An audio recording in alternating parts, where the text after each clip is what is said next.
You might spend hours sitting alone, bathed in the glow of a screen, scrolling through the curated highlight reels of other people's lives. And while you watch them, you are actively missing your own.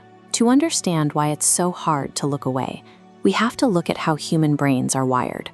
For hundreds of thousands of years, our survival depended entirely on assessing our social status within a small, tight-knit tribe. Securing positive social regard meant access to food, shelter, and protection. We evolved to track our standing among maybe 50 people.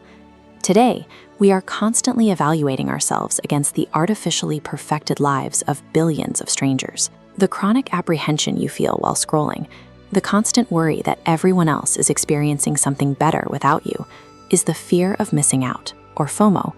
It is a direct psychological response to this massive, unnatural scale of upward social comparison.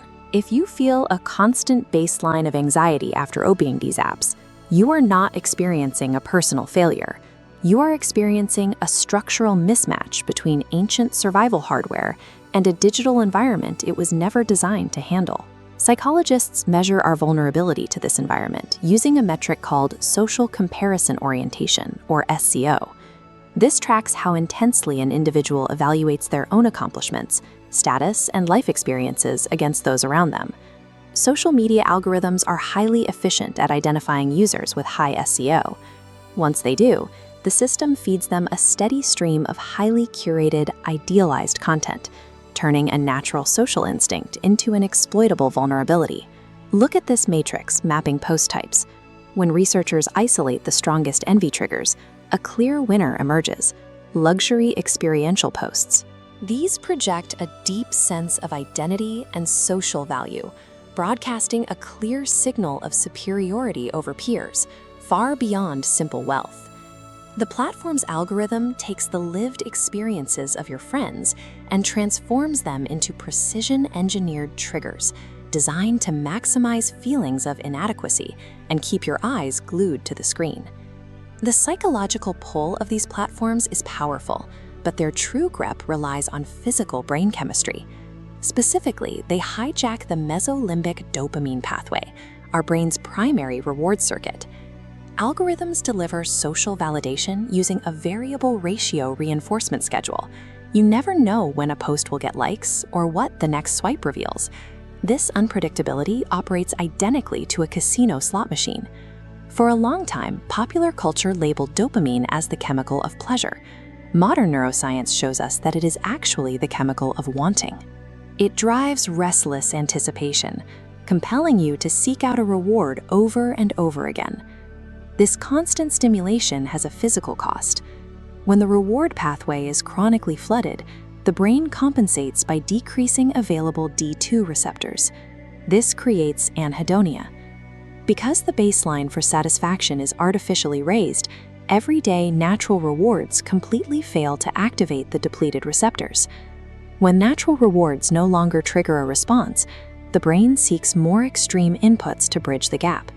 This manifests as impulsive spending on luxury products and trips to reclaim a sense of status, but the constant digital noise causes total decision paralysis. This cycle leaves the user in a state where the digital world becomes the only reliable source of stimulation, even as it actively diminishes the physical capacity to feel satisfied by the real one. The transition from FOMO to JOMO, the joy of missing out, begins with the recognition of this neurological trap. JOMO is not about isolating yourself from society.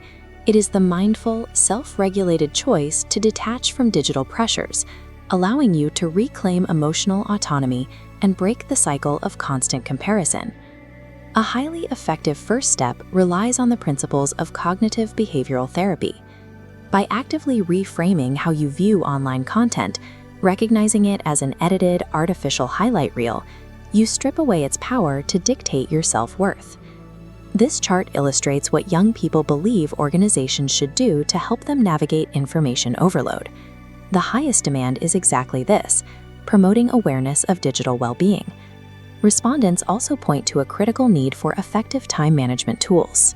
One of the most powerful individual tactics you can use is the morning buffer. Intentionally avoiding your phone immediately after waking up to protect your brain's dopamine baseline for the rest of the day. With your baseline protected, you can practice offline reinvestment.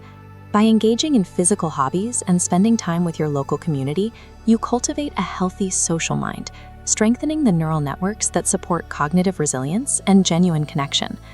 So here is the challenge. Take a moment today to disable your non-essential notifications. Then deliberately schedule one offline, real-world experience and commit to leaving your device in your pocket. When you willingly choose to miss out on an algorithmically generated world, you aren't actually missing anything. You are finally regaining the attention and the neurochemical capacity to fully participate in your own actual life.